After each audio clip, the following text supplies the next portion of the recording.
Hi there. Welcome back to the Non-Serviam podcast. I'm Lucy Steigerwald, and today in the old internet studio, we have Zachary Woodman. And welcome to Zachary. Hi. Hi, Lucy. Glad to be on today. Actually, do you prefer Zach or Zachary? These are Zak's fewer syllables, so it's easy. Yes, it is. As a Steigerwald, I respect that. All right, so Zach is the podcast coordinator at Center for a Stateless Society, deputy editor of Notes on Liberty, and an independent scholar, which he'll have to elaborate on for us. His research interests are in political economy, social and political philosophy, philosophy of mind, metaethics, and applied ethics. I guess we like to start with kind of how you currently identify politically and if you had any kind of journey to get there. Yeah, so I guess for the last decade almost, I would call myself a left libertarian, left market anarchist, radical liberal anarchist. Pick any of the above. I think your audience doesn't need the 411 on what those things mean. So before that, I suppose I was more of a right libertarian for about, I don't know, 2012-ish to 2015-ish. Actually, like, this month might be the decade that I declared myself an anarchist for the first time. Actually, no, 11 years. 11 years, not a decade. So yeah, 2012 to 2014, I would have been more of a right libertarian minarchist of some sort. I guess there was about a month or two there where I would have been called an ANCAP, but my ANCAP days was very, very brief. And then before that, I would have been like a right-wing conservative. I guess when I was really young, like 2004, like 9 years old, I was like a big neocon type guy. And then like after the Obama election, I got more in the, most importantly, the Great Recession, I got more interested in economics and less interested in the theocon, global war thing. So I was moving in a more, libertarian-ish direction between, I would say, 2009-ish to 2012. It would have been around 2010 that I really started feeling uncomfortable with conservatives. I remember my grandmother had drugged our entire family, like 30 people, for a get-together at Kings Island where Sean Hannity had some event. He used to do these summer concert tours. And it was 2010, so at that point there was the moral panic on the right about building a mosque somewhere near 9/11. Oh, sure, I remember that. Yeah. And Leonard Skinner, who I always hated Leonard Skinner. I always thought that they were poser rock. I was always more into not Southern rock, I guess. But like they were out there and they started like going on this like Islamophobic tirade with Sean Hannity pumping the crowd up, and I was like, these people are a bunch of fucking racists. Like I'm supposed to be in conservatism for like the limited government and all that. Like I was one of the like 5 or 6 people who was a true believer in that shit. Called myself a conservative. And yeah, that would have been like the moment I started feeling really uncomfortable with conservatism as a whole, and I started like realizing that like the Tea Party movement that I and most of my extended family was enmeshed in was really just racist. And then I went through a long period of realizing I was gay, coming out, and realizing I can't be a Christian for reasons we don't have to go into. There's like a 10-page essay somewhere on Notes on Liberty where I go over that history. And then that eventually resulted in me being a left libertarian anarchist. I was almost waiting for you to say that you had a Ron Paul phase, because so many people who traveled so far did have a stopover there. I would have had a phase where Ron Paul would, like 2012 election. 2012 was really when I started being revolted by conservatism, because Rick Santorum was just such a like scathing authoritarian. And at like 2012, I would have said, yeah, I'll vote for Ron Paul, but I never really loved him that much. His foreign policy was always too simple-minded for me. His approach to monetary theory was always too simple-minded for me. Even at that point when I was more conservative, I thought those things. And then I didn't know all the details around his like racist stuff, but I heard enough murmuring about the Lou Rockwell letters To Yes. like not really be the biggest fan of him. So yeah, I remember the first ISFLC I went to, a bunch of C4SS affiliated people did like a protest moment when Ron Paul showed up over the newsletters, and I was one of like 5 people I in the was audience there. who yeah, I was you, me, maybe like 10 other people in the audience were like, yeah, this is well deserved. But Yeah, yeah. In retrospect, I'm even more in favor of that than I was at the time I was because pretty in favor of it at the time. Like I was brand new to the libertarian movement, and from the get go, I realized that it was pretty bad in a lot of ways. But yeah, it only accelerated and got worse despite my best efforts.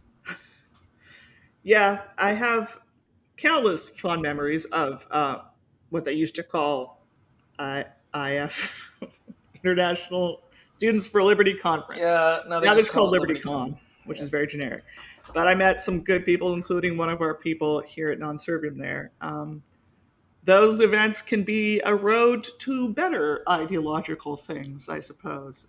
Yeah, I mean, I would have first gotten involved at C4SS as a result of the 2014 one, I believe. No, 2015 one. Yeah, 2015 one was when they had that whole thing happen. So yeah, good came of it. But like overall, I would say its impact was, I wouldn't say negative. I'd say a wash for SFL as a Okay. whole, as an organization, right? Like they never went down Mm. the full fasci train that that like Young Americans for Liberty or the rest of the LP went down.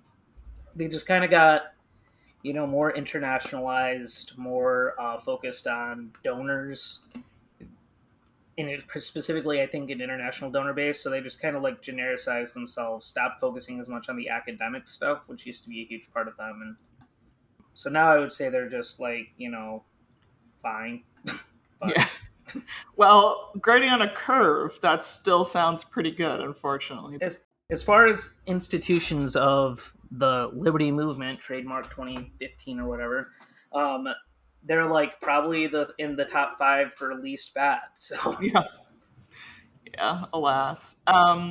So I guess both, I want to ask about old school influences maybe, but also I'm curious if anybody around today influenced you politically or philosophically or however you want to put it. I mean, if I suppose Don Lavoie would probably be my favorite economist. Either Lavoie or Hayek, you can pick Okay. either.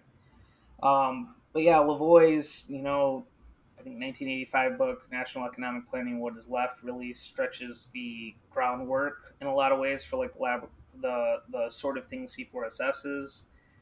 Some of his students, like David Chico, also really like started doing the more syncretic, blending the best of various anarchist traditions together, from worker self management and so on.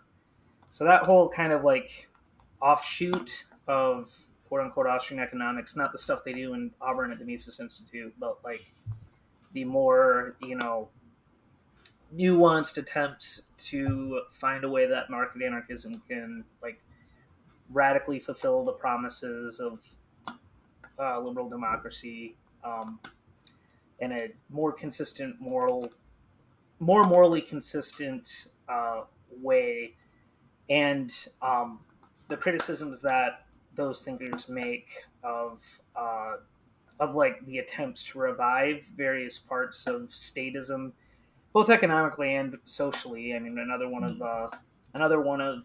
Lavoie's students, and a good mentor of mine who unfortunately died a few years ago, Steve Horowitz, wrote a whole book applying um, a lot of this stuff, a lot of the Hayekian Austrian type economics to the family, to like argue for a more liberal progressive approach to social policy. Like that's kind of the intellectual milieu that I rise out of. Recently, I've been getting more mutualisty in a number of ways than any of Mm. those guys ever got, but we can talk about that later. Um, well, yeah, mutualist is yet another step in another direction. the first people I met called anarchists were like anti-Iraq war people in my town and stuff. And Mm-hmm. I fancied myself a regular libertarian, and I think that meant I was like a far right lunatic. I don't know if you've encountered any had any conversations with social anarchists or other people who don't even don't know what you're doing with the market thing at all. Yeah, I've had those. So Jesse Spafford recently just released a book. He's a philosopher. Where is he these days? Somewhere in New Zealand, I believe. Mm. At Victoria University in Wellington. Um, yeah, so Jesse Spafford at Tehergan Waka, Victoria University of Wellington, has recently released a book, and I think he's one of the social anarchists who is economically informed enough to like not say we need to abolish markets altogether, but he's pushing Mm. a lot of the moral foundations that libertarians want to make in defense of property rights, especially the more Rothbardian, neo-Lockean ones, Mm. um, in ways that I think are necessary for them to really think about. Um, you can go back and listen to the last Mutual Exchange Radio episode that I actually hosted. I'm now mostly involved on the back end. Was that 2 or 3 years ago now, where I had a long conversation with him on that. In general, though, I wouldn't say the Kropotkins, the um, Bookchins, the Buchanans. None of those are particularly huge influences over me. They are, in a number of ways. I do think mutual aid is going to be important Mm. in any stateless society down the line. We need some system of social insurance, obviously, and their work on how to do that outside of the state is gesturing in the right direction. Although I would say wanting for a lot of details and empirical support. But there's a lot of other, David Baido, Nathan Goodman. Another Mutual Exchange Radio episode we did a few years ago focused on some of his work on mutual aid in religious communities that can help fill in the gaps. But Mm. but yeah, I would say like my attitude towards social anarchists is they push and challenge priors that a lot of libertarians have, given other deep moral foundations that libertarians share with them. But in general, they tend not to be sophisticated enough at comparative institutional analysis to really get to where I think the a stateless society should be. Yeah, I experience perfectly nice, not assuming people who still think that market anarchist and ANCAP are the same thing. Yeah, So yeah, there's just a um, lack of knowledge sometimes, unfortunately.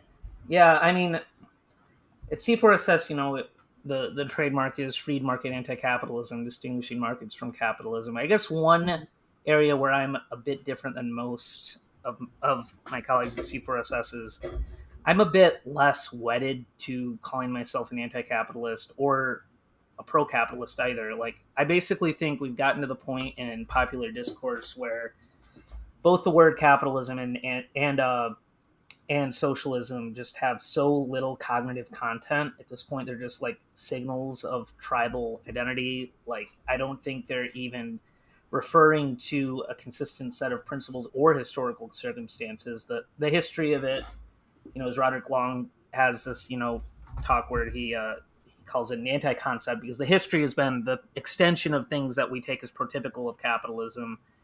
Um, ours have nothing to do with like the definition of capitalism is free markets. Mhm. And then socialism being the opposite of capitalism, that means like socialism is also a flawed concept because its extension has little to do with the definition. But at this point, like, so many people on the left just say, kind of capitalism is when bad thing happen, right?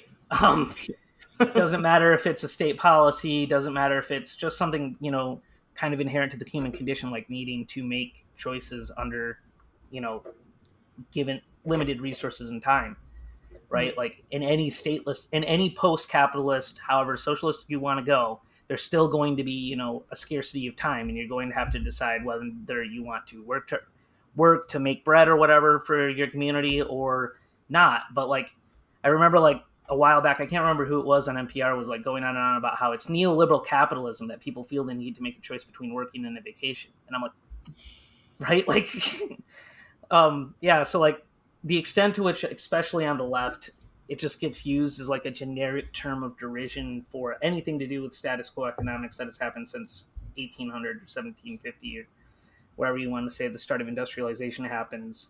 It's just become like I don't like what's going on now, with very little cognitive content beyond that. I mean, there's obviously particular discourses where they have more definite meanings, like in comparative economic institutions, or comparative institutional economics, excuse me, like that academic literature, where by socialism they really do mean like a centrally planned system, and by capitalism they really do mean, a free market. And then like there's obviously points in history where they had more cognitive content, like back when Benjamin Tucker and all the first round of American Boston individualist anarchists were calling themselves socialist, and by that they meant more worker control of firms, like being on the side of labor against the capitalist class, which they conceived of as being wedded to the state, not just being wedded to markets. Like that was a period where that sort of discourse meant something more than it means now. But at this point, the two terms get used in such different ways that I'm just like, whatever. I don't want to talk. I don't want to. I think those terms should just be kind of tabooed from the conversation, and we should focus on the actual ideas underlying them. Yeah, even I'm pretty sure that the comparatively mainstream libertarian economist Deirdre McCloskey, I believe I heard her say that she doesn't use capitalist or Yeah. anti-capitalist to No, she describe doesn't. herself. Yeah, No. because they're both not helping. For pretty much the same. For pretty much the same reasons, I don't. I feel like words are important, but somehow we, I guess, get bogged down there a lot. Like, Well, words are important, and if you are coming from the ideological background of like vulgar libertarianism, where you just think market equals the status quo, right? And you ignore all the ways that the way property rights have been drawn up are heavily distorted by markets and probably wouldn't exist absent the state. Whether that's intellectual property, absentee landlordism, um, the four monopolies that Benjamin Tucker pointed out, or all the deep ways that things like tax law and regulatory codes have induced artificial economies of scale in a way that completely changes the nature of the way firms function, because they have to be more hierarchical and be more large just to comply with things like state regulatory code and state tax code and so on and so forth. Just the fact that the state forces everyone to make every single economic entity to make itself legible is enough of a distortion that it's really, really, really a bad idea to think of the status quo as anything like a free market. So, like, if you want to call yourselves anti-capitalist and so on to disabuse, someone who has just read Milton Friedman and thinks that's all there is to economics, then there's nothing wrong with that. But I think like once you therapize someone out of that phase, then we can talk about the actual underlying ideas and not words. So yeah, words matter, but some words have been so driven into the ground and beaten over the head that continue to use them is kind of cruel to the word. If that makes sense.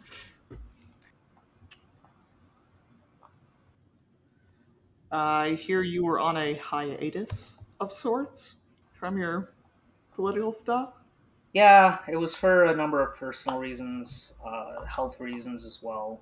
Um, I kind of stopped doing that a couple months ago. Still occasionally dealing with the health issues. We don't have to get into that. But a lot of it had to do with also just a general frustration slash malaise with the state of public discourse over the last 3 years. And it's not just, obviously the right is beyond reproach at this point with their level of fascism and the level of epistemic irresponsibility and just wanton irrationality on the right. But like The same thing has happened on the left, and some of it is the fault of social media. Mm-hmm.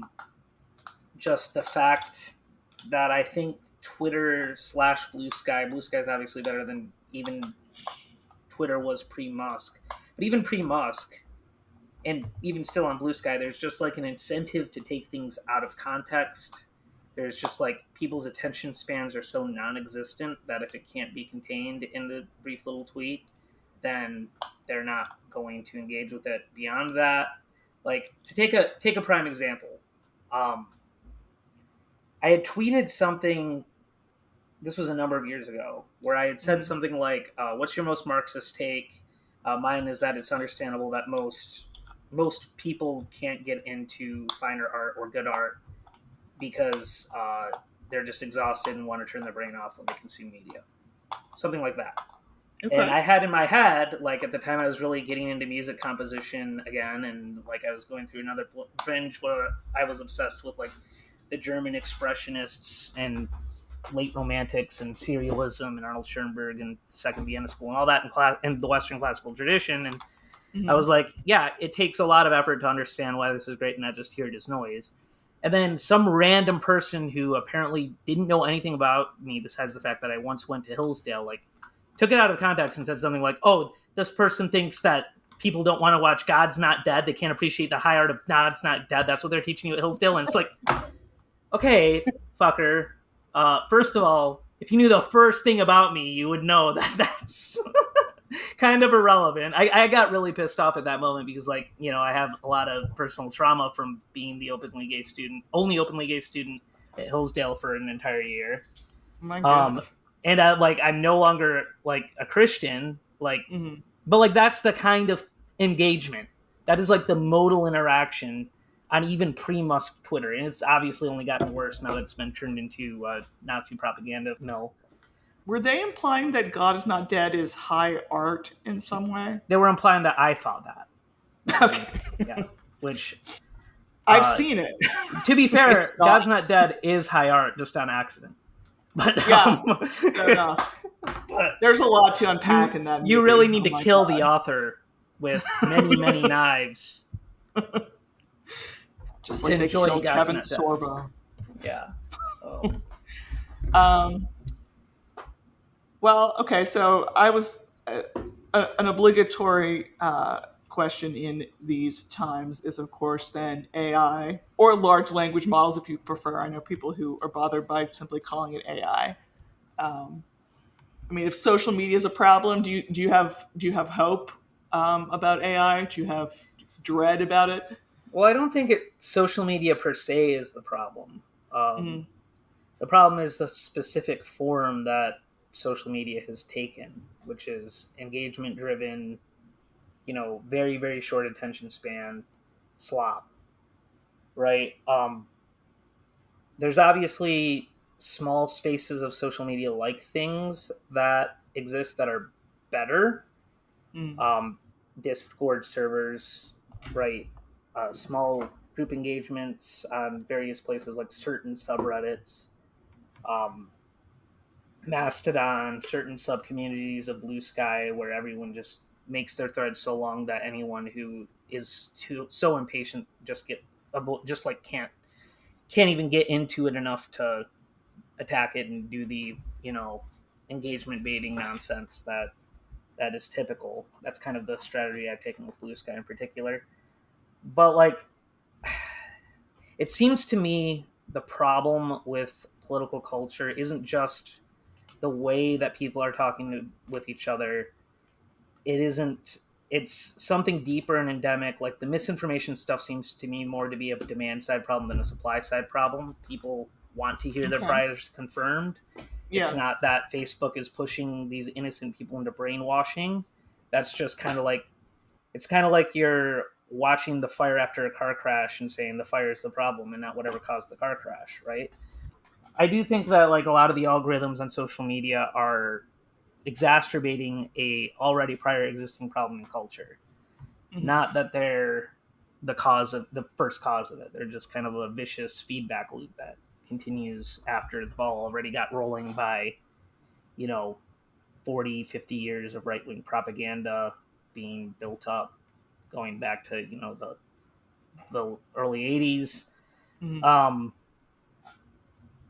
The general levels of like social distrust in government, which a lot of statist liberals like freak out and say, "Oh, that's such a bad thing," but maybe some of it exists because the government just hasn't been trustworthy for a while.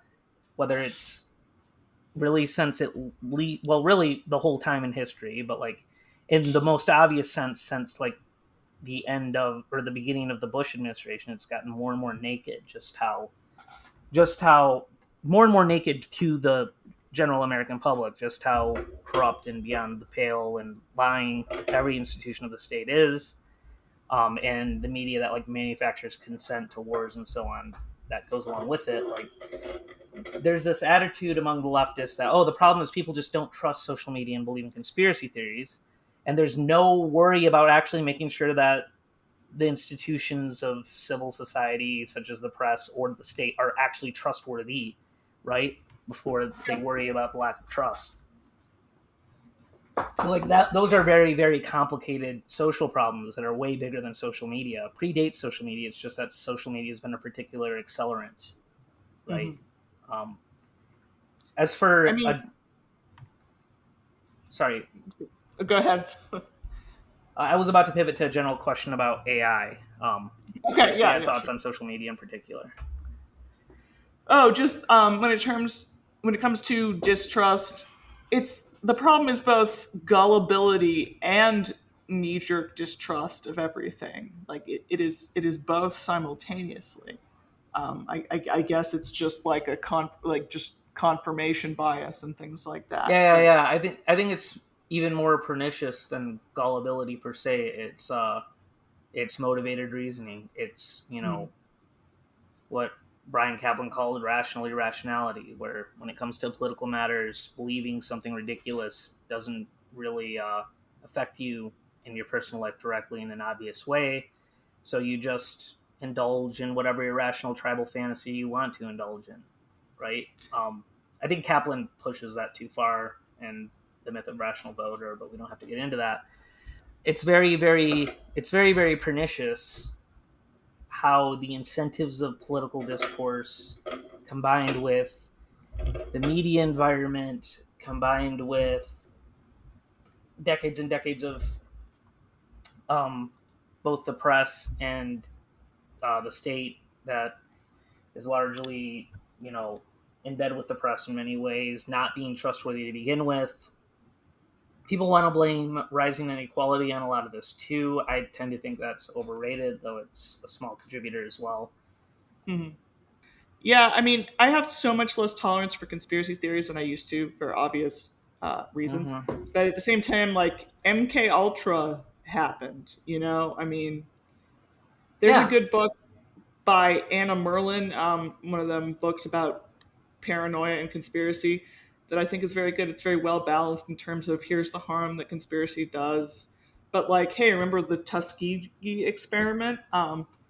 And like maybe it's too obvious to be like, this is why a lot of black people don't trust the medical Mm-hmm. administration. But like, there are these real things. There are always the real things, not just Alex Jones on a bender and stuff. Yeah, I mean, Obviously. anytime you dig into like the kernel of truth at the root of a lot of conspiracy theories, it turns out to be both more insidious and also less of a totalizing thing and just way weirder than whatever, the Yeah. kook who thinks they're poisoning everyone with gay frogs or whatever is thinking, right? Like MK Ultra ended with what's his name, the guy in charge of it, like Um, sitting in a hotel room on a toilet masturbating to prostitutes. Like that's where that went. It didn't exactly result in mind control for everyone, no, a right? lot of the files, they destroyed a lot of files. Maybe there was some mind control in there and we just missed it. Who I knows? highly doubt it. But like, Me too. but yeah, yeah, like, but the fact that the state does keep doing the state, and I don't want to just let the press off the the hook here. Like, the press was instrumental in manufacturing consent to the Iraq War by just like Hmm. mindlessly regurgitating everything that John Bolton was saying right? Like without any It was criticism, and then it all turned out to be false. And they never really faced how badly they screwed up in the early 2000s, which I was semi aware of at the time. And looking back, yeah, and we're just watching it repeat again with the way the press mindlessly regurgitates what Israel is saying on Iran without really questioning anything about it. And the press has an intense status quo bias, yes. an intense in group bias, but not in group towards their political group, but in group towards the sort of person who went to Yale Law School or went to a Yeah. journalism program at Harvard, and that sort of person actually occupies is all over the political spectrum. That Hmm. sort of person is very, very trusting of certain institutions in society, very, very uncritical of the status quo in a lot of ways. They have a small c, general conservative bias in many ways, and this goes for from everyone from like Ezra Klein and the New York Times to David French, right? Hmm. The thought of actually thinking through things at a very root level is just something these people aren't capable of. Um, because they're trained to trust, like if you're a journalist, you're trained to trust your sources and to particularly trust sources who are like embedded in power. Hmm. Like the incentives of journalism almost cause you, at least journalism as it currently exists, almost causes you to have to like go along with the state in a lot of ways, even when um, it's not adding up, just for fear of if you're wrong, your professional reputation gets ruined. Um, out case in point, like Glenn Greenwald with respect to Russia, right? Um, And yeah. like yeah, so it's perfectly understandable why people would have distrust of the press. This doesn't mean, not to mention, like journalists are very often quite sloppy in this day and age Hmm. because they're just trying to push shit out as fast as humanly possible to be the first to get to the story, often without slowing down and making sure they cross their I's and dot their T's. So then they get some minor fact wrong in an article, and New York Times has to issue a correction, right? And then next thing you know, every single cranky, sycophant on the right is freaking out about how New York Times lies all the time, right? Hmm. Um, so yeah, like a lot of it is a perfect storm of why there's so much distrust in the media between the fast pace of social media, the intellectual and social laziness of the journalistic class. Um, like even before Musk was on took over Twitter, like I Hmm. was up to here with the blue check crowd on Twitter with how completely irrationally sycophantic they were, and how close minded they were because they I wrote this piece for Notes on Liberty a while back, called in the ruins of public reason, barbarians at the gates, a couple years ago, where it seems like everyone in the society has had this, and I'm including myself in this, Hmm. right? Has had this mindset that everyone in their so personal circles or everyone they talk to on social media is a barbarian who's just about to sack Rome, right? That they're Hmm. at the gates, and if they're not the barbarians themselves, they're useful idiots for the barbarians in some way, right? And this has caused everyone to always assume that their fellow conversation partners are the enemy, and sometimes that is true, Hmm. but it's not always true, not to the extent that everyone seems to behave. And that causes them to view themselves with this like hero complex, that by shooting this person down in a very aggressive and brash manner, I can be the one to save this you know liberal democracy or whatever from the barbarians, if you're on the left or if you're on the right, save American culture from the progressive communist rot or whatever. And obviously, like the leftist is more correct about the fascists destroying liberal democracy than the right winger is of hallucinating some Marxist cabal. Hmm. But um, but like everyone has so been taken up by that mentality that they're just not able to even understand each other in a lot of ways, and that's been the root of a lot of tribalism, I think, in a way that a lot of people fail to appreciate as they focus on these accidental, accelerating factors like social media or whatever. Oh, let's circle back to AI because you asked Yes, about yes, that, and then exactly. we kind of got sidetracked with the discussion of media. Mm. So I actually think I'm actually pretty optimistic about AI overall. Okay. I'm not as optimistic as the weirdos who think that they're going to create an ultra intelligent, like, oh, what's his name, the Basilisk guy, Oh my god. Rocco, like Rocco, who thinks that we'll solve the calculation problem and be able to solve climate change once we create the super intelligent AI god being that can centrally plan every part of every part of the environment and the economy. It's like, okay, even if you produce a AI that has infinitely more crystallized intelligence than any human being could possibly have, we're already well past that point, right? Hmm. Um, and once you, even if you like improve its reasoning and its ability to do lateral thinking and all that, well beyond anything any human being can do, the nature of reason, rationality, and so on in the first place is just not capable of aggregating the contents of every single person's mind into one spot. It's not capable of Right. tracking every single particle on the planet and all the impossible, like, stochastic ways that weather can evolve and environment can change and the environment can change. Like, it's just not capable of controlling stigmergic phenomena, right? So, like, I think the ultra AI optimists who think we're going to go to a singularity where everything is going to be, you know, everything is going to be utopian or whatever, like they're deluded, I think. But equally deluded are the radical AI pessimists like Yurkowski, the people who think, oh, we're gonna create the AI god, but it'll be evil and want to kill everyone, right?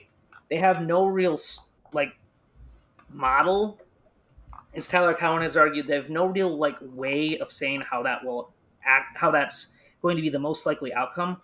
All they Hmm. do is kind of like panically stack these narratives on top of each other about first the AI gets intelligent, then the AI has some parameter that it's trying to maximize that has nothing to do with our ethical values. Then it does everything to maximize that parameter, say like producing too many paper clips or trying to minimize, its prediction error or whatever, in a way that causes it to kill everyone. It's like, Hmm. well, that happened fast, and it just Yes. doesn't. It just, first of all, like, they're committing the same delusion, that the same rationalist delusion that the AI God panacea people are committing by thinking that human reason can ever, or even machine reason modeled on humans, can ever reach that level of power over the world. And second, they're not really actually like assessing the risk. Like, that's such a insane tail risk that I just don't think that's likely. Then there's all the people in between with a million other moral panics going on, Mhm. right? The moral panic that AI is going to take their jobs, um, or that AI, like, I'll focus on the they took their jobs thing. This happens Mhm. every single time there's a new technology, and every single time people say, "Oh, this time it's different. This time this technology really will destroy everyone's jobs."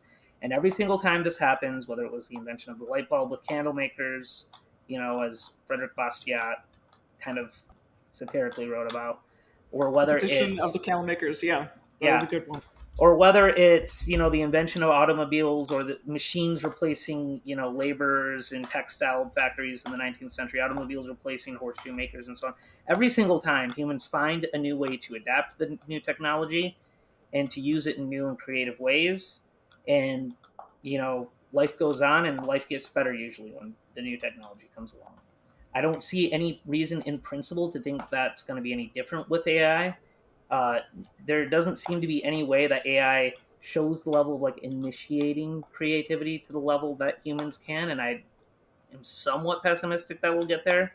But even if we do, like, you need to have a good idea if you want AI Mhm. to write a script for you. Like, I've used AI to write short stories that are kind of humorous, where like Peter Navarro is stuck in an Orwellian labor camp because the U.S. has gone, and like I told it to write it in the style of Orwell, and it independently came up with like a lot of plot ideas that were hilarious in terms of phrase that were wonderfully creative. Creative writing isn't my strong suit for fiction. So like I can cognitively offload that sort of part that I'm weak at to the AI, and that's just how this is going to go. People will offload certain parts of their tasks that are either too laborious or they just don't have a comparative advantage at to various modules of the AI, and we'll just find other things to do that are more easier. Does that make sense? Or that are more productive? Yeah, I guess my question though is, if you were describing those stories, do you say you did that? I mean, you just That's a described good question, the right? process. Like I came up with the idea. I Yeah. went back and forth with the AI and made it rewrite 1,000 drafts. Um, Hmm. you know, it introduced me to new things while we were doing that, new references it was making that I didn't get. Like, at what point do you say I did this versus the AI did that? It's something in between, right? Yeah. Um, if you're using it well, if you're not just being lazy with it, which I'll get to AI and art more in a second because that's a Hmm. second moral paradox, different from the Dr. Jobs one, right? But yeah, if you're using it well, then it is going to be a mix of you doing it with the AI. It's like, okay, do we say when like an economist is running a statistical regression through stata and almost all the math behind the scenes is being done by stata, but we still call that regression the economist's idea, right? The economist is the one who built the model.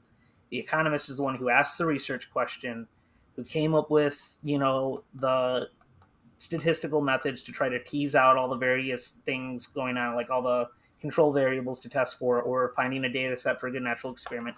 The economist is still doing all the creative work, and we're going to see AI be able to take out care of more and more of the creative work. But I think that's just going to accelerate the ability of humans to do more creative work that we couldn't before, right? Um, I like your optimism. I guess I would say whatever you did with those stories was something else. You did stuff. Like you were I did obviously do stuff. involved. The AI came up with some ideas that I didn't like, some references that didn't quite fit the theme, and I teased it out for that. It came back with other drafts. It is more like you're working with, a particularly close co-author at a really fast rate than anything, right? And that's going to be like the Hollywood writers who are just rent seeking and trying to use state IP to like hold everyone back by Mhm. suing AI and or by suing Open AI and all that because some of their stuff was done in the book or what some of their books were used in the training model or some of their stories were used in the training Mhm. model. Like, first of all, that's ridiculous because all intellectual property is kind of morally specious. Mhm. But like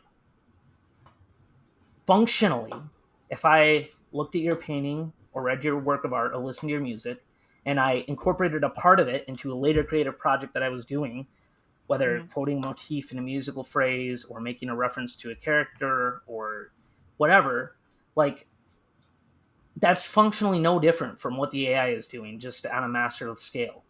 So like I I don't just know. I can't I decide. really do think like the machine learning math behind the AI is currently, I'm sure it's incomplete, but like the best functional model cognitive scientists have for modeling the human nervous system and human cognition.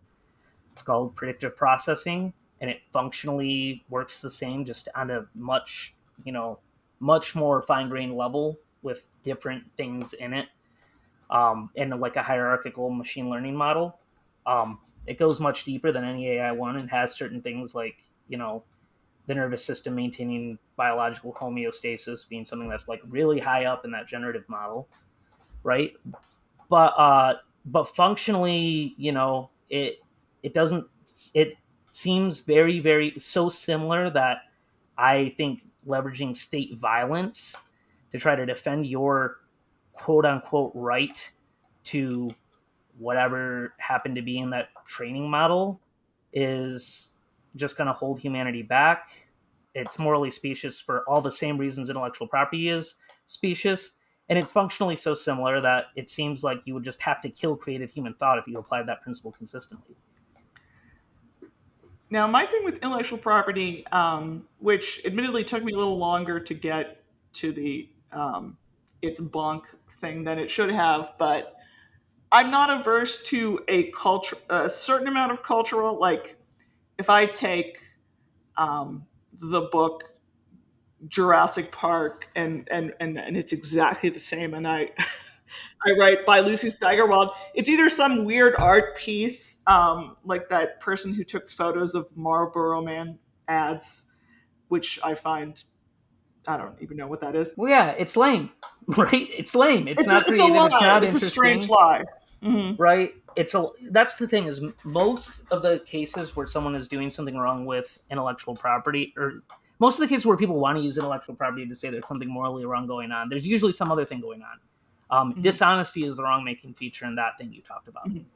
But we don't generally use violence to stop each other from lying, right? Nor should we. It's true. Nor should we. That would be extremely morally unjust if we use violence to stop everyone from lying at every point. There are, of course, contractual instances in which if someone lies, we can, enforce the outcome of the contract against them. And, Hmm. if you're writing for Disney and you're stealing another person's work, that might be a case of that. But we Hmm. don't need to say that person has ownership over the idea of what they created to capture that wrong making feature. We can just say a line is wrong, and then we can rely on informal social mechanisms like reputation. That's all Yeah. consistent with even the most extreme forms of IP abolition, right? David Friedman, the great market anarchist, had the thinker, or I shouldn't say great because he annoys me in a lot of ways, but he's one of the most clear, careful thinkers about the economics of statelessness. Had this Hmm. paper arguing that reputation can serve the same function in a stateless society that IP plays in many cases. And that's basically how it works in academia, right? If Hmm. you commit plagiarism, chances are very, very low, as an academic, for example, chances are very, very low that the state is going to come after you and throw you in jail or make you pay compensation to whatever academic publisher you took that from. Hmm. Instead, you don't commit plagiarism because all your colleagues will think you're a liar and won't trust you again, and you might lose your job because your university doesn't want to plagiarize working with you. Like, reputation is already doing most of the work that we want IP to do. And I think once we stop IP from crowding out those informal civil society mechanisms, then it'll do it even better, right? Much the same way as how state welfare crowded out mutual aid societies. I think intellectual property is crowding out, informal mechanisms like reputation.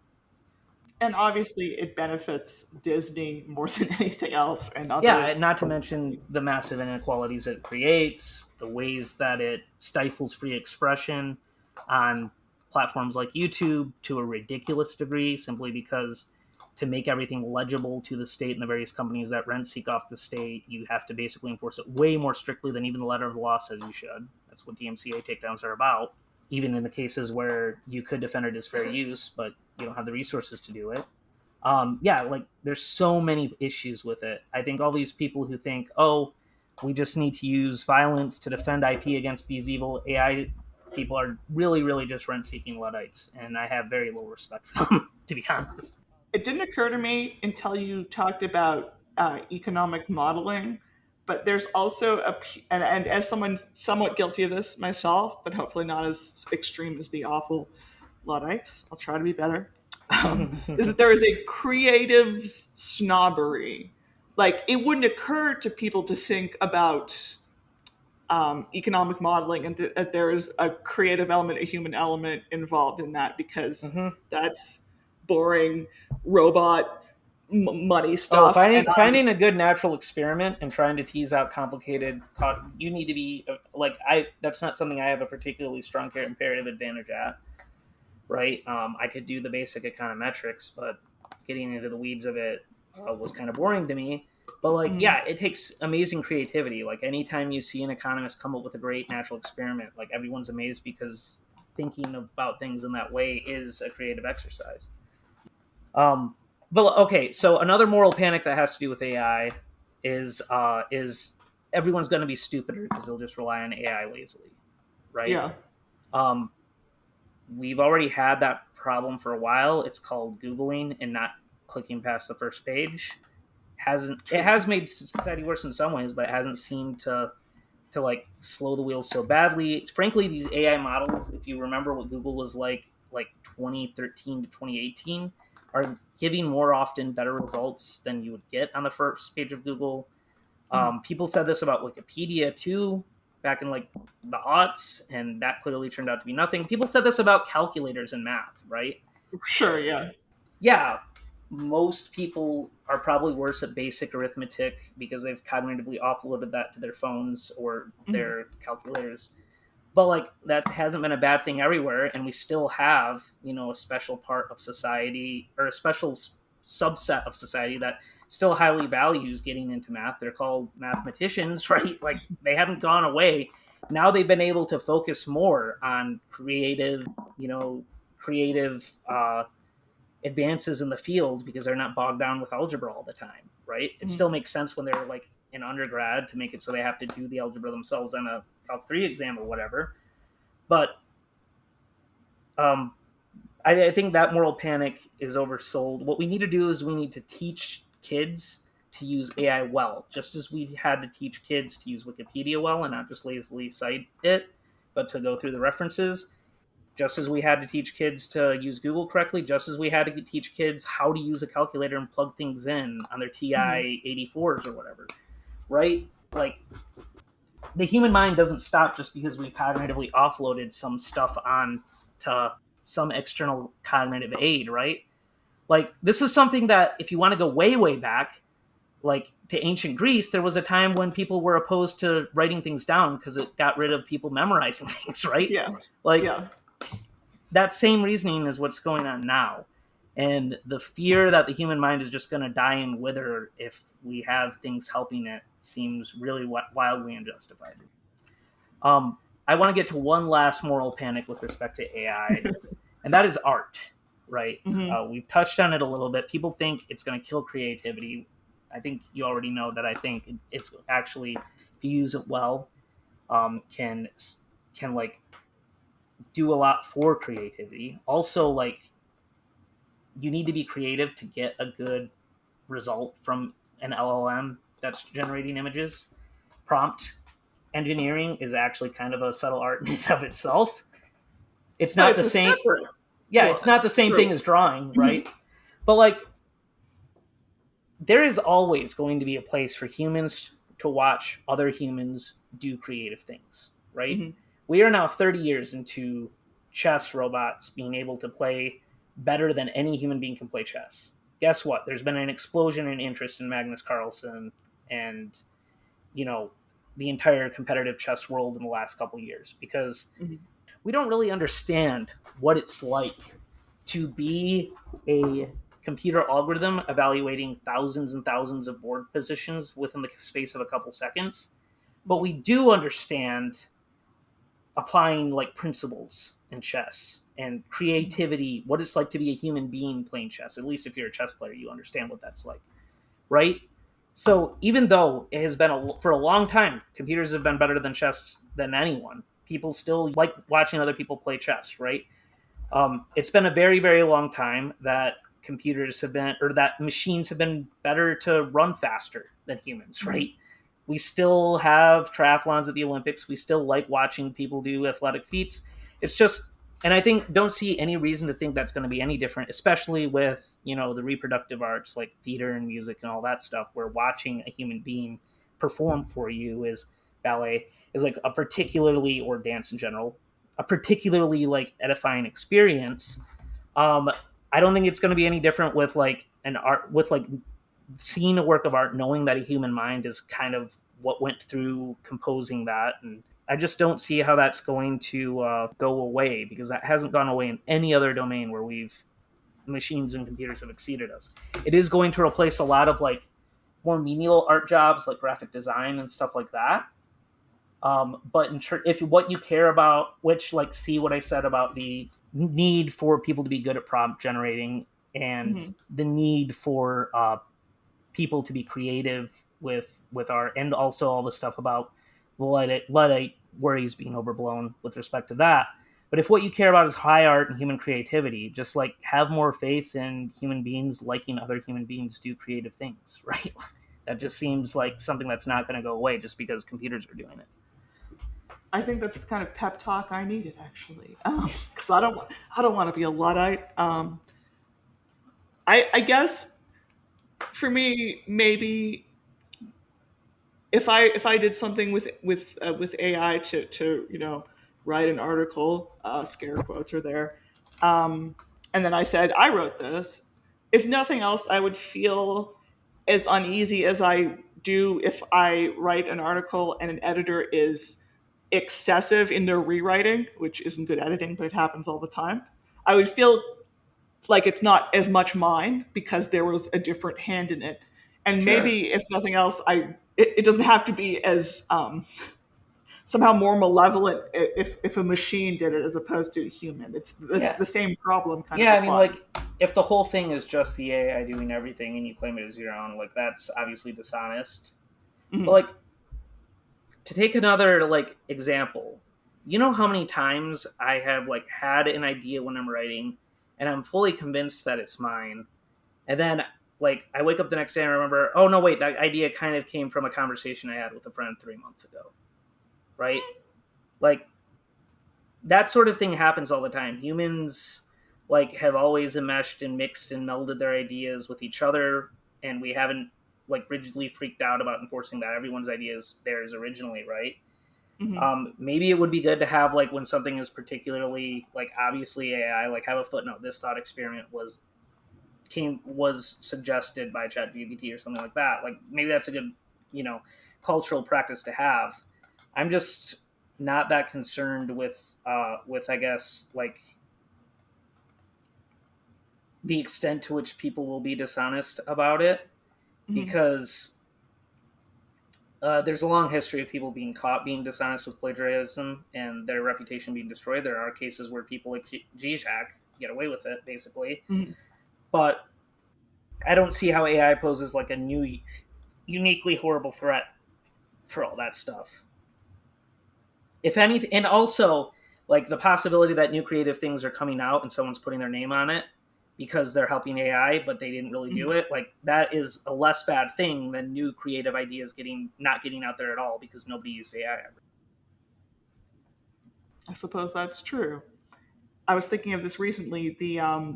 The brief internet fad of changing photos to like Studio Ghibli style of art, Mm-hmm. which I'm sure makes Miyazaki cry, and I don't want to make him Probably, cry. Um, yeah. but the literal fucking government, I don't know what official Twitter account posted. I believe it was the White House's account. Oh my god, Yeah. what hell we live in?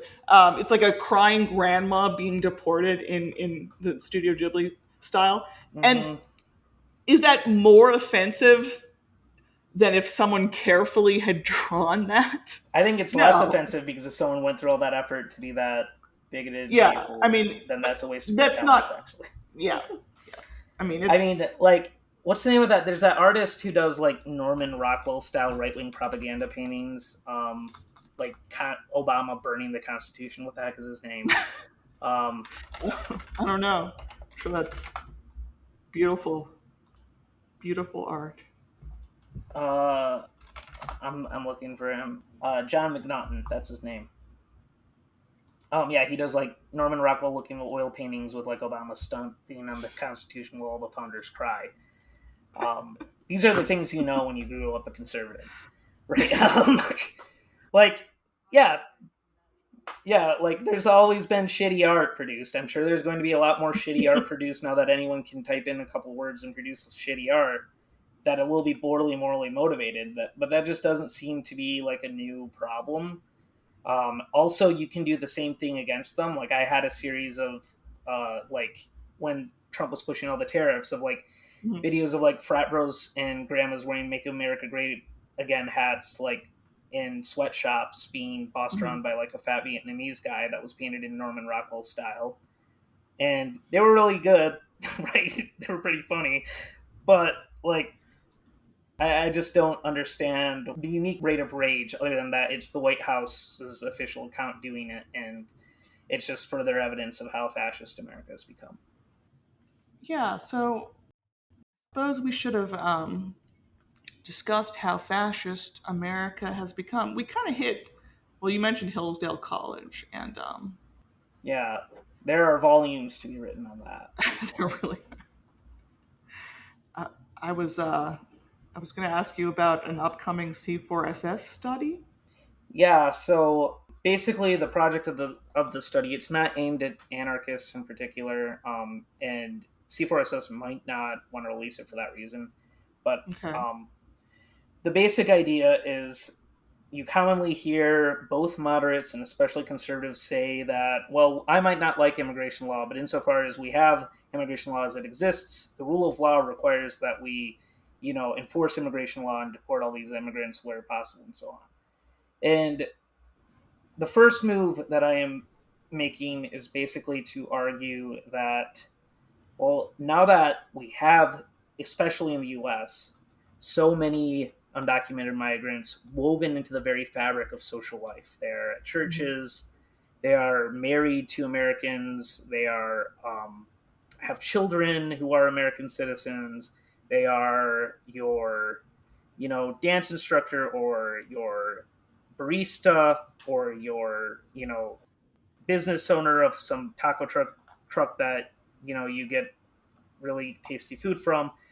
Given how deeply woven into the very fabric of American life that these undocumented immigrants have become, Mm-hmm. you're just not going to be able to put that toothpaste back in the tube without destroying society. And we are experiencing that right now under Trump. You are going to have to tear apart families. You are going to have, there's so many of them. A common canard that Trump and Stephen Miller, Christine Nolan, have been repeating is we can't have 12 million trials. And they're using this to justify their deportation of immigrants without due process, which every single member of the Supreme Court has said is unconstitutional, which defies, over 100 years of precedent that says that non-U.S. citizens and have the right to due process, um, and is a grave threat to the liberty of every single, native-born U.S. American, because if you don't have a right to a trial, you have no way to prove you're a citizen, even, right? Mm-hmm. Um, they can just deport whoever they want willy nilly, and even pre-Trump, many U.S. citizens. Um, I can't remember the number, but during the Obama era, it was in the hundreds. Were accidentally deported, and that was before all this, Mm-hmm. right? Because it is especially people who've been here for their entire lives who are the least likely to have a passport or birth certificate on them, right? To actually strictly enforce immigration law in particular, you are going to have to intrude into every single American person's life and violate the Constitution so left and right that you are undermining what actually matters, what the rule of law is actually there for, which is to constrain the state from becoming a tyrannical beast that destroys society and takes everyone's freedom and livelihoods away, right? And even more fundamentally than immigration in particular, this notion that the rule of law requires strict enforcement everywhere and anywhere without deviation or with as little deviation as possible is just not a good understanding of what the rule of law means, right? The rule of law is a normative ideal that regulates what the law should be and how it's structured, Mm-hmm. that holds that everyone needs to be equal before the law, that everyone knows what the law is, right? That the state can actually practically enforce law, most crucially. And there have been many cases where rigidly enforcing the rule of law as it is would be a terrible idea, right? Like, it is illegal in the US to sell ketchup and call it ketchup if it's too runny, right? There's many cases, like, I think it's a city in Arizona where you can't have a donkey on the road on Sunday, right? Like there's many laws that are still on the books that have Mm-hmm. just not gone anywhere, haven't been enforced for years. Like in some states, it was illegal to, for a man to have sex with another man until 2003, right? The law is just like such a large body and volume that to think everything needs to be enforced, given Apologies, that's just me fiddling with my cup. Given the given like the extent of out of date laws that exist, um, is obviously fallacious. And you might say, okay, well, immigration is a bigger deal than running ketchup or whatever, and that's correct. But there's other things that are very crucially important to the operation of the U.S. government that maybe I and the statist might disagree should exist. Consider tax code, Mm-hmm. right? There's a good paper by, hold on, let me get it up, by Borja Arnlez, pointing out just how complicated tax code is, Mm-hmm. right? Thousands and thousands of volumes. Probably most Americans have at some point accidentally underreported something or violated a part of the tax code. But of course, like, as James C. Scott talks about in Seem Like a State, tax code is like the first thing that the state has to do. And to collect taxes, the state has to make everything about your life legible to it. But Mm-hmm. to actually make everything truly legible to the extent that you are enforcing thousands and thousands of codes of tax law, you are going to have to intrude into everyone's life as much as humanly possible in a way that would stifle the economy, in a way that would take away everyone's freedom. And when we're talking about something as fundamentally as who you are living with in your community, or who you are having a kid with, or who you are buying a taco from, right? Like all that stuff, you're going to have a similar level of like panopticon like surveillance of society. And I don't think anyone is saying that, oh, if you underreported your tax law, that's a threat to the rule of law everywhere and anywhere. So I don't see why we'd say that about immigration, right? And you might say, well, immigration is a bigger crime than committing some small tax codes. Well, it's actually not. Unlawful presence, so if you overstay your visa, is a civil, not criminal offense. Illegal entry is a misdemeanor. It's only if you re-enter multiple times that you've committed an actual felony, right? So it's just simply not the case that immigration law is that huge of a deal, even by the letter of the law, compared to tax codes or what have you, regulatory codes. And obviously enforcing the millions and millions of pages of regulatory code on the books, or the millions and millions of pages of the tax code on the books, is going to require a level of panopticonic surveillance in everyone's lives. So, like, why are we treating immigration as this unique thing? Because xenophobia. Yeah, because xenophobia, and then we could go into all the evidence that in fact immigrants don't commit crime at a higher rate than U.S. citizens. All the evidence that immigrants are actually a boon to the welfare state, and like are actually a boon fiscally, or at least not a major draw fiscally, because the economic growth they create more than outpaces the rate at which they use public services. So it is mostly just irrational anti-foreign bias. Um, but even more fundamentally than that, just this idea, even I think most like mainstream relatively liberal jurists have this idea of the rule of law that it must be strictly enforced, at least when against their outgroup. And that's just not a good conception of the rule of law, because it relies on this positivistic notion of law as just the edicts of the state that have been handed down from on high. When in fact, if you want law to be normatively guiding by this concept of the rule of law, such that everyone knows what it is, it is enforced equally, it constrains the state from committing tyrannies, and everything is enforceable, then you don't wind up with a strict conception of the rule of law. You wind up with a more stigmergic conception of the rule of law, where all law is discoveries that the institutions of society have made that have codified parts of everyday social practice from the ever evolving world of civil society. That's what law should be. And if you want the rule of law to matter in any normatively interesting sense, you need the law to be consistent in that way. Something like immigration law, which our current immigration system, with a few exceptions, has mostly been determined by bills passed in the 1960s. It hasn't kept up with the rate of an increasingly globalized economy, an increasingly culturally globalized world. It hasn't kept up with the extent to which not just the U.S. economy has gotten more globalized, but also like the U.S. population is structurally different, such that we need more lower skill laborers than than presently exist. the fact that we now have so many, like an aging population, means we need more workers to like support the fiscal health of the United States, and we can't. That's why like the right is currently on a insane natalist kick, when in fact the easiest and cheaper solution is just to allow more immigrants, right? The explicit letter of immigration law just hasn't kept up with the evolution of society.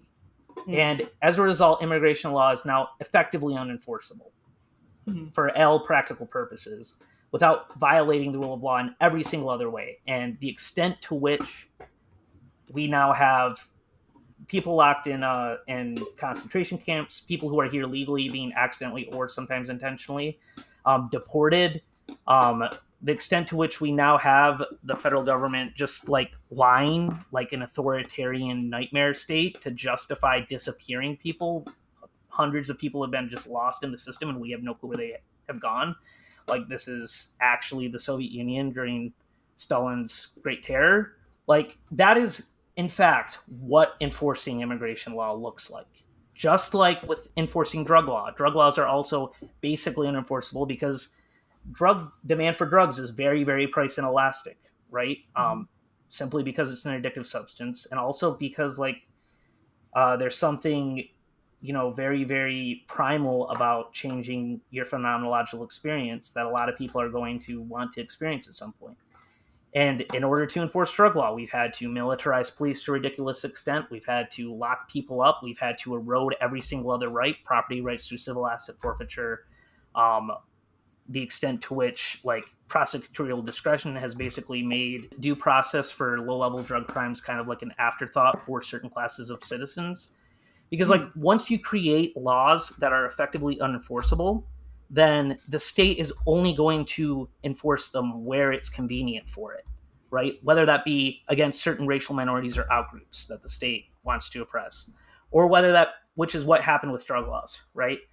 Or whether that be against certain political cronies. Like the one felony that Trump got tried for was a law that's very rarely enforced, and it was largely enforced for political reasons, admirable political reasons. But most of the time, that law is not. Most politicians are going to get away with that. So it only gets enforced against Trump because of the specific political wins of that moment. But more commonly, it's against poor people who just don't have the resources to defend themselves, right? With respect to drug law, with respect to immigration law. And it also just creates space for the state to start violating people's First Amendment rights, like we saw with Muhammad Khalil and all the other college protesters who weren't even accused of any crimes at any point, right? They were only being targeted for their political activism with respect to Israel. So if you care about the rule of law in the sense of respecting the Constitution, respecting individual rights, respecting constraints on power, respecting separation of powers, because to do this, you basically need to have, a massive federal militarized force, both in the case with drugs and in the case of immigration to do it, to institute the brutal level of violence and panopticonic surveillance required to enforce immigration law like this. So basically, I argue that especially in the United States, strict enforcement of immigration law is basically an existential threat to the rule of law and properly considered. And that's the basic upshot. There's also a lot of work that I need to do yet, getting into the weeds of more international situations, because you might think, immigration might be basically unenforceable for the U.S. because it's a large multicultural society with really long land borders, but that's not necessarily the case for other more liberal societies that haven't had populist backsliding, like Japan and Australia, or the Nordic countries that are relatively more ethnically homogenous and don't have necessarily long land borders with places where a lot of immigrants want to come in. And that's in fact not true. Chandran Kukathis makes a very similar set of moves in his recent book, where he points out that in the international context, immigration is always and everywhere a threat to the rule of law. So the basic plan of the project is not to argue for open borders from the moral perspective, which I think is correct, that people have a fundamental right to cross the border. It's to grant the status to every single thing that they could grant. Rule of law is important, and the state needs to uphold it. And then pointing out the extent to which immigration law fundamentally will destroy everything about a liberal society worth living in. Have you considered trying to do something with that that's not C4SS, just to get to the normies who might, um, Yeah, you know, yeah. yeah, I have considered doing that. It might wind up going out through another outlet as well, or parts of it might wind up going out. Like I have a whole long section just cataloging what's happened during Trump, not just Mhm. because it's important for the paper. I probably need to go into that level of detail in the paper. It's really mostly for the historical record. I Mhm. think because the level at which, you know, over the last several months, Trump has been destroying everyone's lives with respect to immigration enforcement is so overwhelming that there needs to be a more centralized place where people can see a direct through narrative of all the violations that have happened.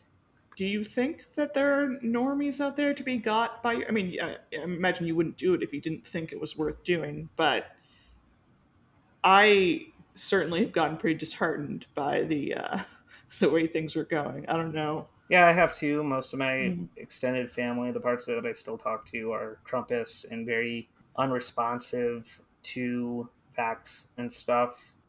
But I think anytime you're dealing with those people, what is going on with their psychology might not even have much to do with the topic you're fighting about, like immigration or whatever. It has to do with this like general pathological fear people have of disorder happening in Mhm. society. Definitely. Um, it's a pathological fear that doesn't just exist in reactionaries, although they have it to a much more, you know, terminal degree.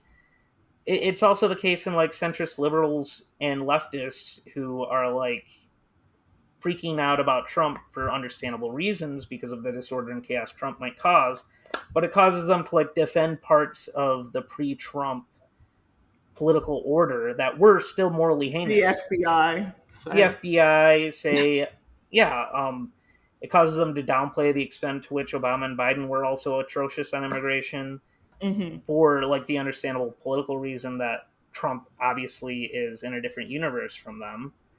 But like it causes them to endorse parts of the national security state that like it causes them to underrate the extent to which America has always been a liberal in a lot of ways because Yeah. they view themselves as defending the relatively free, stable, liberal order that America has been for the last 200 years by world historical standards, right?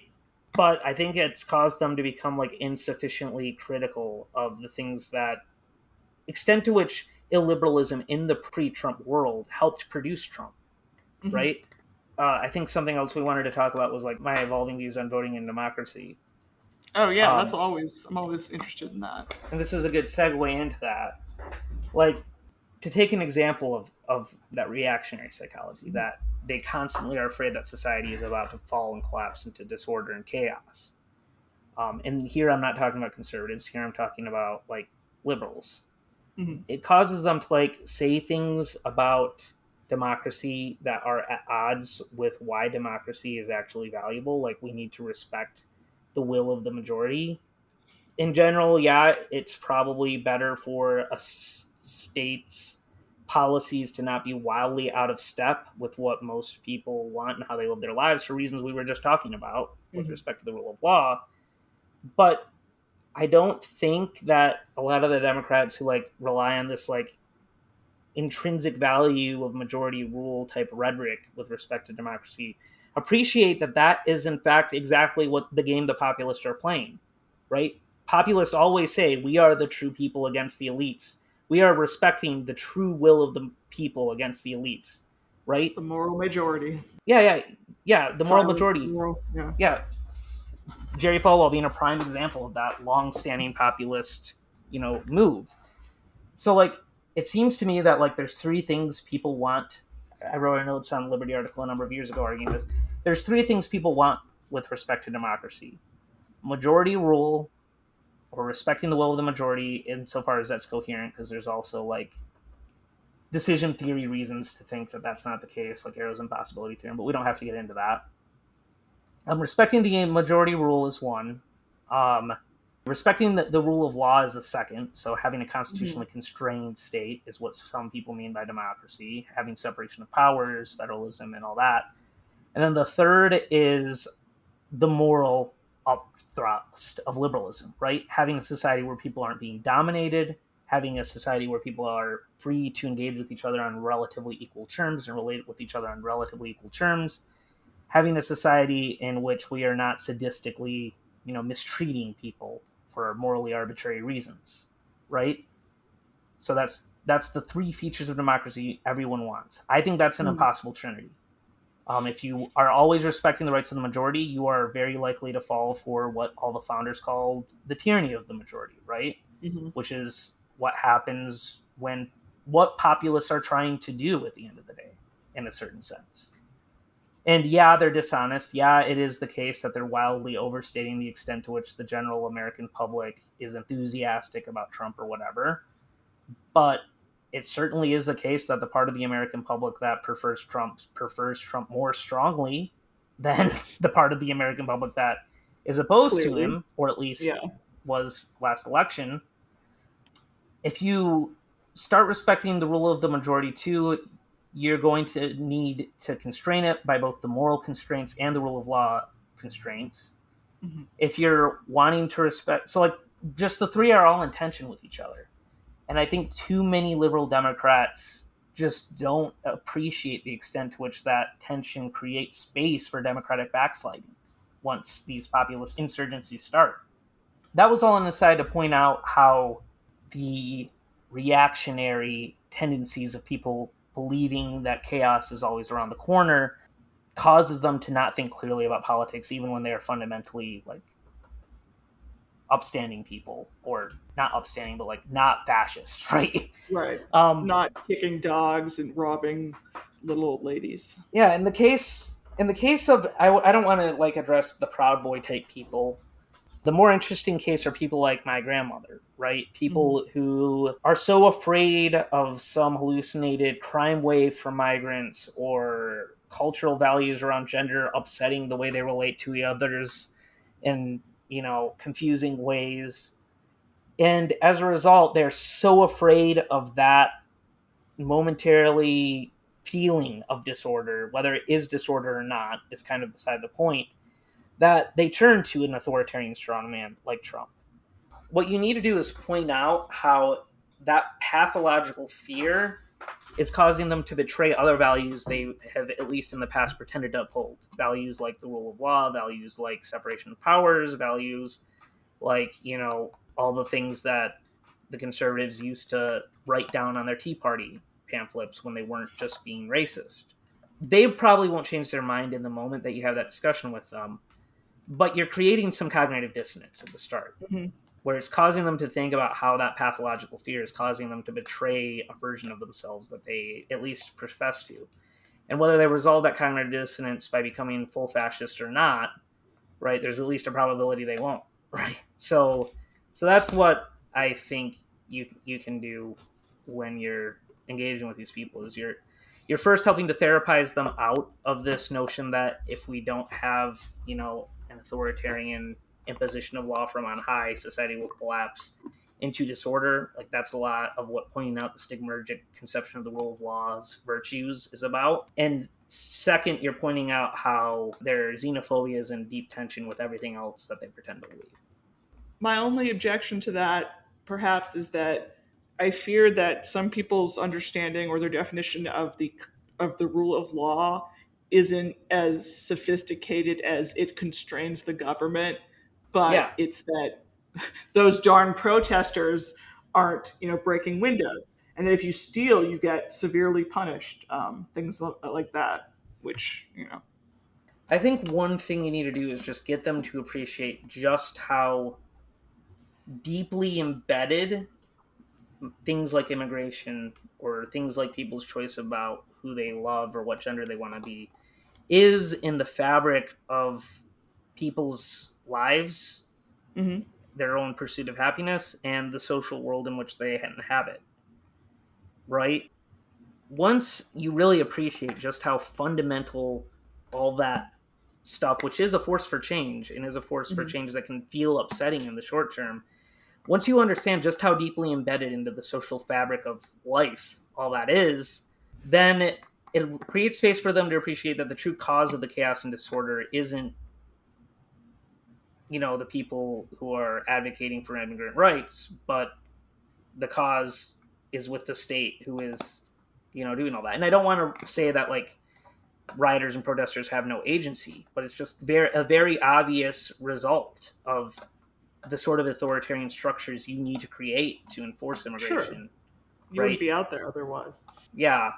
And like once they realize that the disorder and chaos isn't coming from where they think it is, but is in fact coming from, their medicines being worse than the illness, Definitely. maybe they can start to move on. And like, it's not just immigration, right? Most people, there's been a big backlash with respect to drug policy recently, to the point that like even mainstream New York Times journalists like Ezra Klein, who were once all for legalizing research into psychedelics, are now don't even want weed to be legal, right?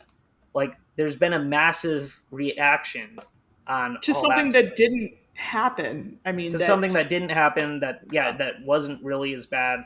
They just saw a couple like people smoking pot or on other harder drugs on the streets and decided that this was now a world historically bad problem that we need.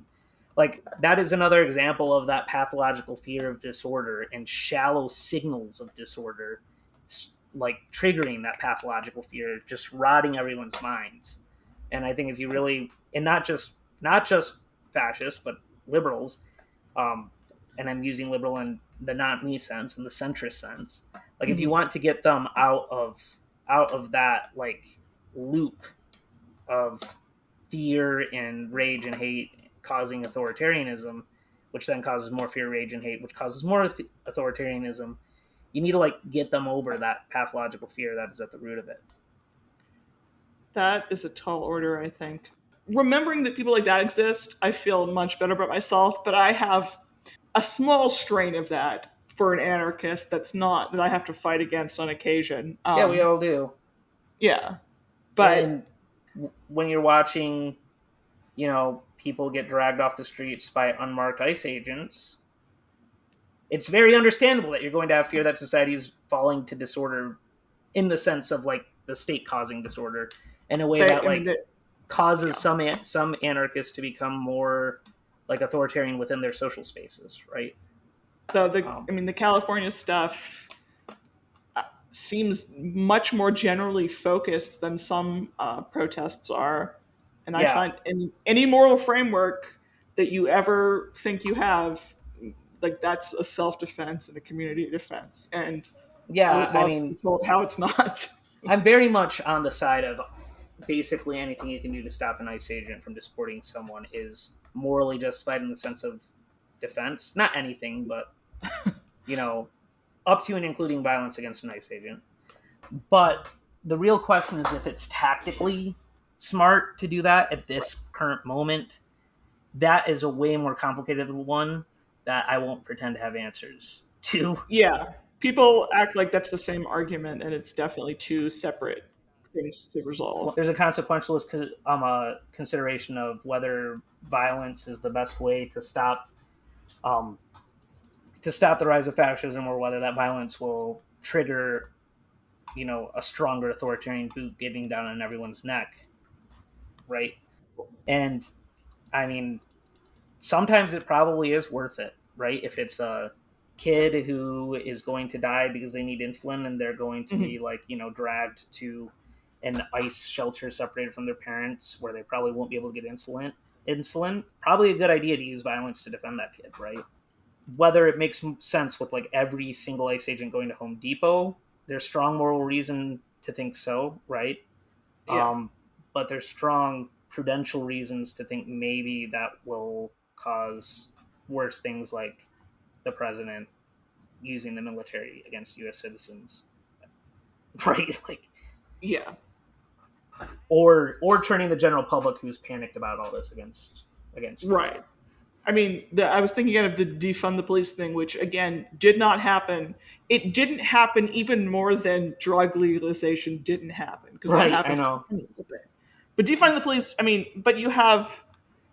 I'm trying to remember if it was Matt Cuomo or someone. Iglesias is someone who's freaking out about this constantly, right? Didn't happen. Like you could use them. You could get some numbers. It sure didn't happen in New York City.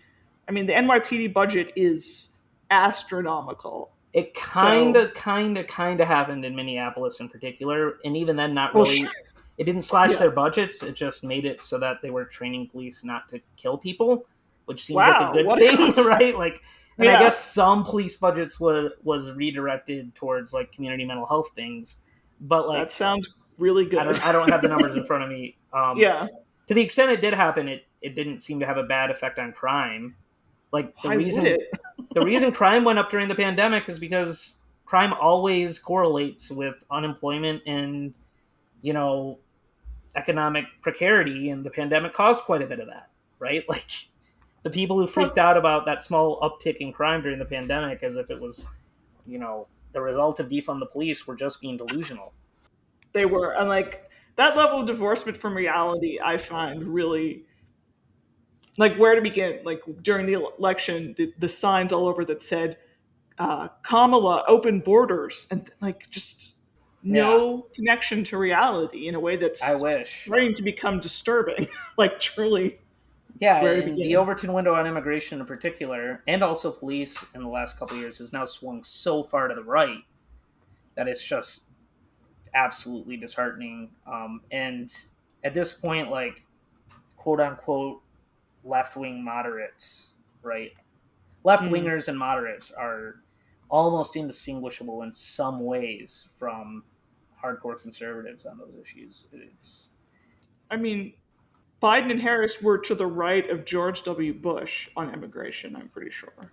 They were to the right of basically every Republican presidential candidate up to Trump, I would say. Mitt Romney, I believe Oh, Mitt Romney was supporting of the Getting of A bill. Like, okay.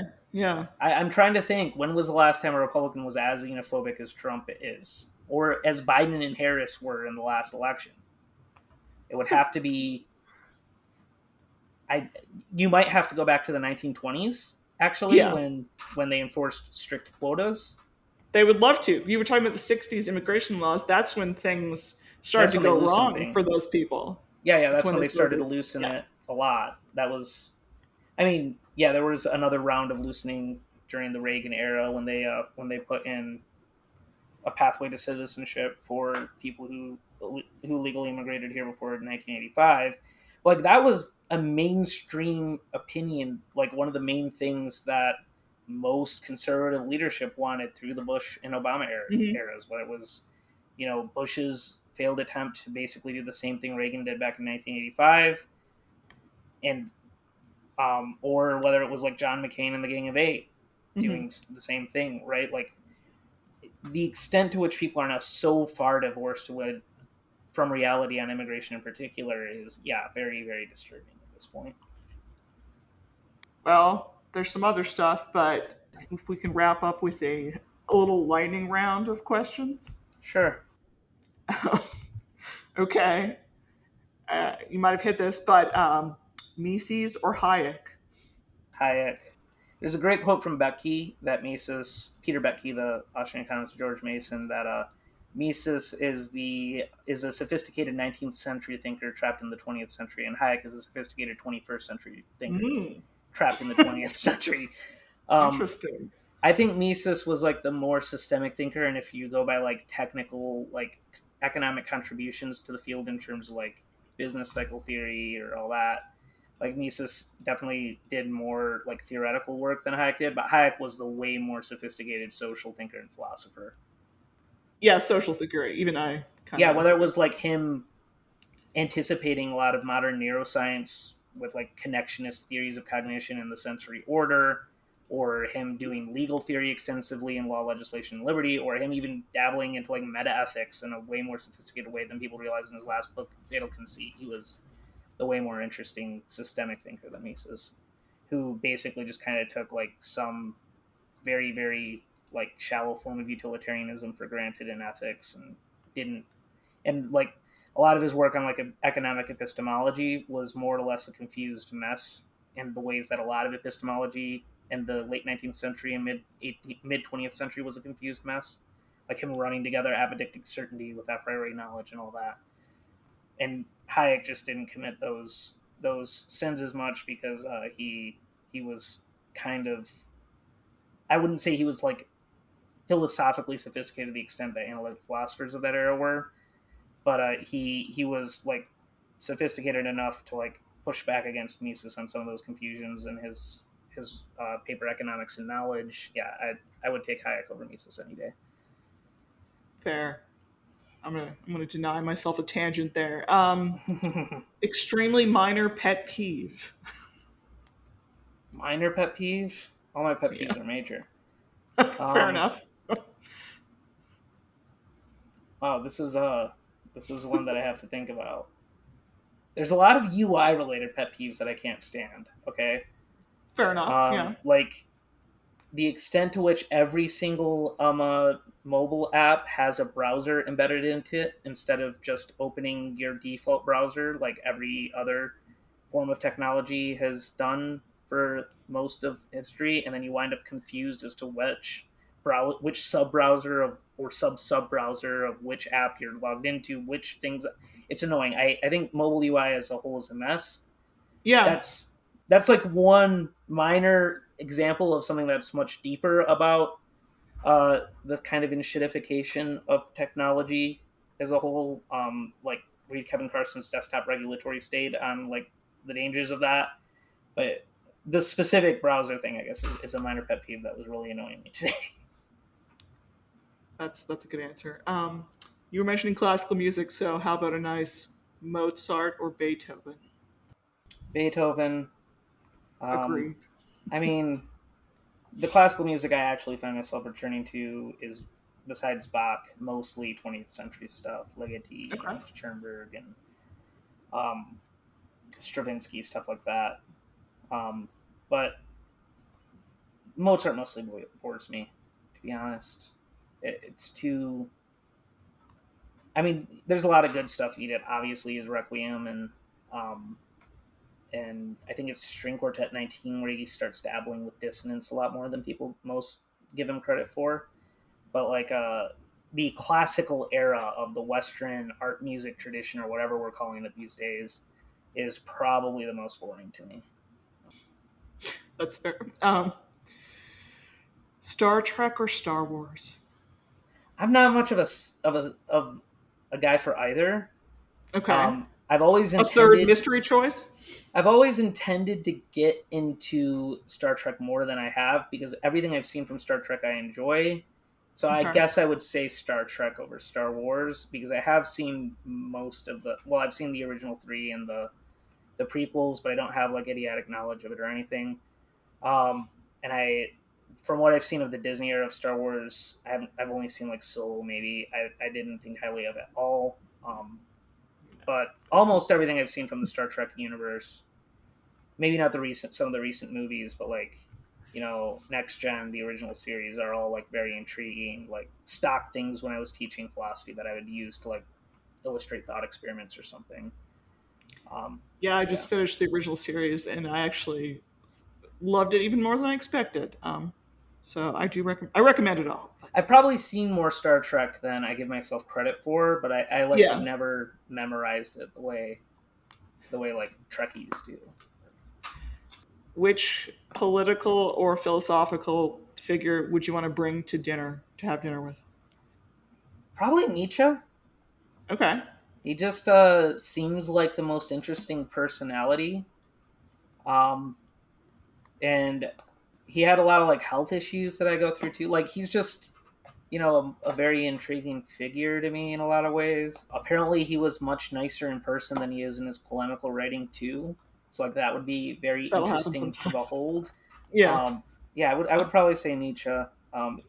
That might be an answer that'll surprise some people, but One book for being stranded on a desert island. it would have to be long. I mean, that's true. Just one book. Oh, this is so hard because you on the one hand you want something long that'll keep your interest and like dense that'll keep your interest for a long time. So like Ian McGilchrist's Master of an Emissary or something like Mises's Human Action comes to mind. On the other hand, you want something that's also like emotionally edifying in a lot of ways. And Yeah. I guess I'll say McGilchrist's Master and His Emissary because to the extent I've engaged with it, it's the hardest thing I've ever tried to read. And if I were stranded alone on an island for years on end, I would have make good use of that time. All right. For those Um, that don't know, that's a book about like hemispheric brain differences oh, that winds up going way bigger than that in a lot of ways. He winds up like tracing the extent to which people overemphasize certain habits of mind that correlate with certain hemispheric brain differences in a way that is like very very like diagnostic of a lot of the things we've talked about in this, like the rigid conception of the rule of law is like this very yeah. very no gray areas allowed way of thinking about law, which he identifies with like the tendencies of left hemispheric thinking, whereas the stigmergic conception of like capturing all of the like nuances of society is very consistent with the right brained way of attending things in McGilchrist's construction. And he probably overstates some of the neuroscience a little bit. I have no expertise on that, but like the cultural and like philosophical parts where he's like using Heidegger to do neuroscience are like very fascinating in that book. That does sound fascinating, but very dense, I would Yeah, say, for my if you want like a brain. good brief introduction, Russ Roberts had a good econ talk with McGilchrist a number of years ago. Okay. That your That's audience might cool. enjoy. But it Um, is like a 900-page book with thousands of footnotes. So, best concert you ever attended? oh, I would probably say it's a relatively recent one. It was like 2 years ago. It was Sungazer, Adam Neely's band, if you know that YouTuber, like a I don't. jazz Okay. like a jazz project. Sungazer with Jacob Zaiteki was the other opener, and then Plini was the headliner, who's like a really, really like atmospheric kind of post-gent guitarist. Um, but like at one point, like the saxophonist from Sungazer came out and did like a jazz improvisational thing with Plini that was like this weird jazz metal fusion thing. That was such a good concert. It was very, very like captured the vibe of the crowd in a creative way. Other than that, I'd have to say one of the many AJJ concerts I went through for very different reasons. First stop, let's say before your date of birth, if you had a time machine. Hmm. 1950s U Chicago campus. Fair enough. That is such a niche answer, but That is a think about very all the people who particular. were there. So you had a teenage Richard Rorty, Richard Bernstein, two of the biggest pragmatist philosophers of the 20th century. You had F.A. Hayek in the School for Social Thought alongside one of the more influential right wing thinkers, Leo Strauss. Hannah Arendt Oh, was there for a minute. John okay. Dewey was there for a minute, the like progenitor pragmatist philosopher. Um, Both Alan Bloom and Harry Jaffa, two of the most influential conservative Strauss students, were there. There's just like so much going on, like on that campus in particular, at that particular like span of time. That, like I would just want to know what the conversations were like among like the high school student. There were high school students in like a elite school for social thinkers. That's sort of like Richard Bernstein, and I think Alan Bloom and Richard Rorty were all students at the same time, though maybe Bloom was a little older. There were grad students, obviously. It was just like a weird intellectual milieu that seems like when you think about it, it sounds like a Thomas Pynchon novel or something. All that was going on at once. And how would I get a cappuccino in your political utopia? uh, I'm a coffee snob, so that's a bad question. You would Well, go integrate that in your answer. That's okay. not that different from now. You would go to like a small owned artisanal shop with some guy with some very snobby third gen single origin light roasted beans, and they would help you pick out which specific beans you want to eat. Like actually, I think coffee culture under capitalism, at least the third gen coffee culture, is pretty good. They take a lot of efforts to try to reduce exploitation of the global south, Mhm. although that's obviously imperfect. But a lot of signaling like goes in, a lot of like levels of signaling theory go into the way they do that. So probably not that different from right now, to be honest. At least if you're not if you're like not using a Keurig machine or Starbucks or something like that. Yeah. Keurig is rough. So bad for the environment. Such bad coffee. Always so It's bad for acidic. the You got no environment, and it control. tastes worse. Perfect. Yeah. But for most people, I guess, like, they might as well just get an enema of coffee because it's just a means of caffeination for them. So I guess that's why Keurig is so successful. I had a very good latte from a independent shop today. So coffee culture lives. Yep. State hasn't smashed it or nothing. Yep. Okay, well, where on the internet can the good listeners find you? I'll be doing some podcast work for Center for a Stateless Society, so keep an eye on the Mutual Exchange radio feed. I'm on Bluesky, just at my name, Zachary Woodman. And anything I do there will come out. A lot of, like, I've been using Bluesky as an actual microblogging platform to, like, workshop and start off ideas that might turn into more interesting things later. So that's where you'll be able to find me. Yeah, Bluesky I think is pretty good. It's not dead yet, no matter what the friend pieces said. It's been a minute since I've written for them, but I'll try writing for Notes on Liberty soon enough. So definitely follow you on Bluesky. That is a good thing for them to do. They should do that.